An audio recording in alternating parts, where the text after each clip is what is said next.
Hello everyone. Sociology study platform में आप सभी लोगों का हार्दिक स्वागत है। और साथियों, जैसा कि आप थंबनेल में देख रहे होंगे, आज का लेक्चर आपका उत्तर प्रदेश असिस्टेंट प्रोफेसर विषय समाजशास्त्र, ये 2014 का आपके सामने व्याख्या सहित हल प्रश्न पत्र लेकर के आए हैं हम आपके सामने। और लेक्चर ये सेकंड है, इसके पहले वाला लेक्चर ऑलरेडी डिस्कस हो चुका है। जिन लोगों ने नहीं देखा है वो डिस्क्रिप्शन में जाकर के देख सकते हैं, वहाँ हमने लिंक उसका दिया हुआ है। और टेलीग्राम ग्रुप को ज्वाइन करना चाहते हैं तो उसका लिंक भी हमने डिस्क्रिप्शन में दिया हुआ है। सभी लोग टेलीग्राम ग्रुप को ज्वाइन करें, बहुत सा कंटेंट उस पर आपको मिल जाएगा जो आपके सब्जेक्ट से रिलेटेड है, सोशलॉजी, और आपके बहुत काम का है। चलिए स्टार्ट करते हैं आज का लेक्चर। और जो लोग नए हैं वो चैनल को लाइक सब्सक्राइब शेयर कर लें फटाफट। और जो लोग पुराने में हैं वो सभी लोग शेयर कर दें फटाफट, लिंक को शेयर करें अपने भाई बंधुओं के साथ। फिर लेक्चर स्टार्ट करते हैं। प्रश्न नंबर 26 आपके सामने स्क्रीन पर। राजस्थान विलेज पुस्तक किसने लिखी थी? ए है B.R. चौहान, बी है M.N. श्रीनिवास, और आपका सी है T.N. मदान, और डी आपका S.C. दुबे। बहुत ही फेमस पुस्तक है ये। राजस्थान विलेज पुस्तक किसकी है? प्रश्न नंबर 26 आपके सामने प्रश्न है और उसका राइट आंसर क्या हो जाएगा? बिल्कुल राइट आंसर इसका A, B.R. Chauhan is the right answer. इनकी पुस्तक है राजस्थान विलेज। और इन्होंने मेरठ विश्वविद्यालय में समाजशास्त्र विभाग की स्थापना की थी और उन्हीं प्रसिद्ध में से इसकी प्रसिद्ध पुस्तक है इनकी राजस्थान विलेज। ठीक है। और चलिए साथियों नेक्स्ट प्रश्न देखते हैं। प्रश्न नंबर 27 पूछा, निम्नलिखित में से किसने भारतीय समाज के अध्ययन में द्वंद्वात्मक उपागम का उपयोग किया था? ए है M.N. श्रीनिवास, बी है D.P. मुखर्जी, सी है आंध्र बेतई, और आपका डी है बाई B. दामले। किसने द्वंद्वात्मक भारतीय समाज में द्वंद्वात्मक का प्रयोग किया था? तो आई होप सभी लोग जानते हैं, क्योंकि M.N. श्रीनिवास तो हो नहीं सकते और न बेतई हो सकते, नहीं हो सकते, तो D.P. मुखर्जी ही रहा है। तो इस हिसाब से इसका राइट आंसर हो जाएगा बी। राइट आंसर है D.P. मुखर्जी साहब हैं। ये मार्क्सवादी थे, ये अपने आप को मार्क्स शास्त्री कहलाना बहुत पसंद करते थे। नेक्स्ट प्रश्न 28 A.R. देसाई की राष्ट्रवाद की परिभाषा प्रेरित है? ए है S.M. लिप्सेट से, बी है E.H. कॉर से, और सी है मैक्स वेबर से, और डी है L. अल्थ्यूजर से। इनकी देसाई साहब की जो राष्ट्रवाद की परिभाषा है वह किससे प्रेरित है? प्रश्न नंबर 28 बहुत ही फेमस प्रश्न है। इसका राइट आंसर हो जाएगा आपका E.H. कॉर से प्रसिद्ध है, बी राइट आंसर हो जाएगा। और नेक्स्ट प्रश्न पर चलते हैं। प्रश्न नंबर 29 स्क्रीन पर आपके सामने पूछ रहा है, किस भारतीय समाजशास्त्री ने सामाजिक संरचना और भारतीय समाज की मूल्य व्यवस्था पर कार्य किया था? ए है M.N. श्रीनिवास, बी है A.R. देसाई, सी है R. मुखर्जी, और डी है लुईस ड्यूमा। प्रश्न नंबर 29 का राइट आंसर क्या हो जाएगा? 29 का बिल्कुल राइट आंसर इसका R. मुखर्जी साहब ने किया था। सामाजिक संरचना और भारतीय समाज की मूल्य व्यवस्था पर कार्य किया था इन्होंने, R. मार्टन साहब ने। और इसी के साथ नेक्स्ट प्रश्न 30 डी लर्नर ने अपनी कार इनकी पुस्तक है the pursuing of tradition society किस परिप्रेक्ष्य में उपयोग किया? ए है उद्विकासवादी, बी है चक्रीय, सी है प्रसारवादी, और डी आपका प्रकारवादी। डी लर्नर ने अपनी car the parsing of tradition society किस परिप्रेक्ष्य में उपयोग किया था? प्रश्न नंबर 30 का राइट आंसर क्या हो जाएगा? बिल्कुल राइट आंसर इसका 30 का सी, प्रसारवादी में उपयोग किया था, सी इज द राइट आंसर। और इसी के साथ आगे बढ़ते हैं। प्रश्न नंबर 31 भारतीय कृषक समाज को मालिक, किसान और मजदूर किससे विभाजित किया है? ए है डेनियल थॉर्नर ने, बी है जॉन मैनचर ने, और आपका सी है और रेडफील्ड ने, और डी है M.N. जोधा। भारतीय कृषक समाज को मालिक, किसान और मजदूर में किसने विभाजित किया था 31 को? बिल्कुल डेनियल थॉर्नर ने किया था, is the right answer A. और इसके साथ आगे प्रश्न नंबर 32 प्रसंस्कृतिकरण क्या है? ए है अपनी संस्कृति के गुण ग्रहण करना, बी है किसी अन्य संस्कृति से संपर्क, और सी है दूसरी संस्कृति के गुण ग्रहण करना, और आपका डी है संस्कृति का रूपांतरण। प्रसंस्कृतिकरण क्या होता है? प्रश्न नंबर 32 का राइट आंसर क्या हो जाएगा? बिल्कुल राइट आंसर इसका सी, दूसरे की संस्कृति को ग्रहण करते हैं तो उसे हम प्रसंस्कृतिकरण कहते हैं। और इसको बात करें, इसको आपको देखिए संयुक्त शोधकर पत्र मोरेडंड और द स्टडी ऑफ एक्सचेंज 1936 में प्रकाशित किया गया था। इस प्रकार हम कहते हैं कि प्रसंस्कृतिकरण दूसरे की संस्कृति को ग्रहण करना है। इसको हर्ष कोविट्स ने कहा था, सर्वप्रथम रैडक्लिफ ने और लिंटन ने, और उसके बाद हर्ष कोविट्स द्वारा। 3 थिंकर रही हैं आपकी। और नेक्स्ट प्रश्न देखते हैं। प्रश्न नंबर 33 स्क्रीन पर आपके सामने आ गया, ये रहा। पूछा जनांकिकी के संक्रमण निम्नलिखित में से किस अनुक्रम में पारस्परिक रूप से संबंधित हैं? ए है उच्च प्रजनन, निम्न मृत्यु दर जनसंख्या और उच्च जनसंख्या वृद्धि। बी में आपका निम्न मृत्यु दर संख्या, निम्न मृत्यु संख्या और निम्न मृत्यु संख्या की उच्चतर प्रजनन तक। और सी में आपका उच्च प्रजननता, उच्च मृत्यु जनसंख्या से निम्न मृत्यु संख्या तथा निम्न प्रजननता तथा बाद वाला पिछड़ जाना। और सी में डी में आपका निम्न प्रजननता, उच्च मृत्यु संख्या से निम्न प्रजननता क्रम और निम्न मृत्यु संख्या जिसमें मृत्यु संख्या पीछे रहे जाती है। प्रश्न नंबर 33 का राइट आंसर जाएगा आपका सी इज़ द राइट आंसर आपका सी। सबसे पहले उच्च प्रजननता आएगी, फिर उच्च मृत्यु संख्या से निम्न मृत्यु संख्या तक, निम्न प्रजननता तक, बाद वाला पिछड़ जाता है। ठीक है, सी इज़ द राइट आंसर। और चलिए आगे देखते हैं। प्रश्न नंबर 34 आपके सामने स्क्रीन पर आ गया है।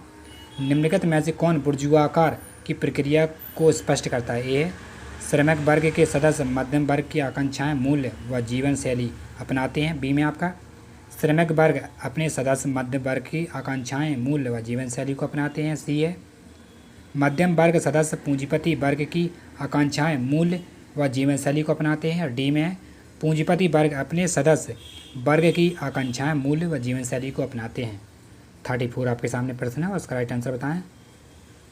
बिल्कुल राइट आंसर हो जाएगा इसका बी, श्रमिक वर्ग के सदस्य मध्यम वर्ग की आकांक्षाएं, मूल्य व जीवन शैली को अपनाते हैं। C B right answer. और उसको सन 1980 में फ्रेडरिक एंजिल ने सन 1967 में ब्रिटेन कामगार को मताधिकार के मामले में हुई असफलता के कारणों पर प्रकाश डालते हेतु कि बुर्जुआकारी की प्रक्रिया में श्रमिक वर्ग मध्य और वर्ग की आकांक्षाएं, मूल्य व जीवन शैली अपनाते हैं। ठीक है, और चलिए नेक्स्ट प्रश्न पर बढ़ते हैं। प्रश्न नंबर 35 वाव ग्रोवर्ड ग्राउंड के लेखक कौन है? ए है रॉबर्ट ए डलल और बी आपका सी डब्ल्यू मिल्स, सी है रॉबर्ट मिशेल और डी है टालकट पार्सन। 35 का राइट आंसर बताएं। How governs. प्रश्न नंबर 35 का राइट आंसर होगा, इसका आंसर होगा Robert L Dalton, A is the right answer. और इसी के साथ हम आगे देखते हैं नेक्स्ट प्रश्न स्क्रीन पर। 36 अधीनस्थ उपागम वस्तुतः इंगित करता है, किसको इंगित करता है अधीनस्थ? ए है श्रमिक वर्ग का परिप्रेक्ष्य, बी है निम्न का परिप्रेक्ष्य और सी है आम जनों का परिप्रेक्ष्य और डी आपका कामगारों वर्ग का परिप्रेक्ष्य। प्रश्न नंबर 36 का राइट आंसर क्या हो जाएगा? बिल्कुल राइट आंसर इसका जाएगा बी, निम्न तल का परिप्रेक्ष्य को इंगित करता है अधीनस्थ। और इसके साथ आगे प्रश्न 37 किसके अनुसार समाजशास्त्र का मूल भाव सामाजिक वास्तविकता का पर्दाफाश करता है? ए है पीटर बर्नर और बी है एंथोनी गिडिंग्स और सी आपका सी डब्ल्यू मिल्स और डी है जूरनगेट हैबरमास। प्रश्न नंबर 37 का राइट आंसर क्या हो जाएगा? बिल्कुल राइट आंसर इसका पीटर बर्गर, ये इज़ द राइट आंसर है। और चलिए आगे देखते हैं आगे एक प्रश्न क्या कहते हैं। प्रश्न नंबर 38 आपके सामने आ गया स्क्रीन पर। नाटक तकनीकी के अंतर्गत समाज की अवधारणा किसने दी है? ए है G.H. मीड ने, बी है अल्फ्रेड शूट्स ने और टी है गॉफमैन ने, डी है गारफिंकल ने। नाटक तकनीक के अंतर्गत समाज की अवधारणा किसने दी थी? प्रश्न नंबर 38 आपके सामने प्रश्न है। बिल्कुल गॉफमैन सामने दी थी भाई, कहाँ खो गई। ये अमेरिका के एक प्रतीकात्मक अंतर्कीवादी हैं, परिप्रेक्ष्य के प्रमुख सिद्धांतकारी। इन्होंने ही अध्ययन में एक नई विधा को जन्म दिया था जो अभिनय शास्त्रीय परिप्रेक्ष्य के नाम से जानी जाती है। आगे बढ़ते हैं। प्रश्न नंबर 39 स्क्रीन पर आपके सामने।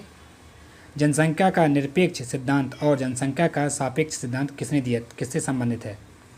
निरपेक्ष और सापेक्ष किससे संबंधित? ए है माल्थस और किंग्सले डेविस, बी है किंग्सले डेविस और मूरे, सी है माल्थस और मैक्स वेबर, एक कार्ल मार्क्स है और सी आपका माल्थस और थॉमसन। 39 आपके सामने प्रश्न है और राइट आंसर इसका माल्थस और कार्ल मार्क्स से संबंधित है। ठीक है, सापेक्ष और निरपेक्ष। नेक्स्ट प्रश्न आपके सामने प्रश्न नंबर 40 स्क्रीन पर आ गया है। पूछा जनसंख्या अध्ययन में सामाजिक केसकीय की अवधारणा किसने उपयोग की? ए है थॉमस माल्थस, बी है हर्बर्ट स्पेंसर, सी है डेविस हार्डीमैन और डी आपका डी लुइस ड्यूमा। प्रश्न नंबर 14 का आंसर बताएं क्या है? बिल्कुल राइट आंसर इसका का Louis Dumont, D is the right answer है। इन्होंने ही सामाजिक केसकीय की अवधारणा उपयोग किया था। और आगे बढ़ते हैं नेक्स्ट प्रश्न 41 स्क्रीन पर। समाजशास्त्र में प्रतिस्थिति तथा भूमिका की अवधारणाओं का प्रयोग सर्वप्रथम किसने किया था? ए मार्टन, बी लेंटन साहब, सी है वेबर, डी है बर्जेल बर्जर। प्रश्न नंबर 41 का राइट आंसर क्या हो जाएगा 41 का? और उसका इस हिसाब से राइट आंसर हो जाएगा लेंटन साहब का कहना है भूमिका की अवधारणाओं का प्रयोग सर्वप्रथम इन्होंने किया था परिस्थिति भूमिका का। और आगे बढ़ते हैं प्रश्न नंबर 42 आदर्शात्मक संस्कृति की चर्चा किसने की है? ए है गिलेन और गिलेन, बी है सोरोगेन, सी है ऑकबर और डी है मैकाइबर एवं पेज। आदर्श संस्कृति की अवधारणा पर चर्चा किसने की थी? 42 का राइट आंसर बताएं। बिल्कुल सोरोगेन साहब ने की थी, बी राइट आंसर है।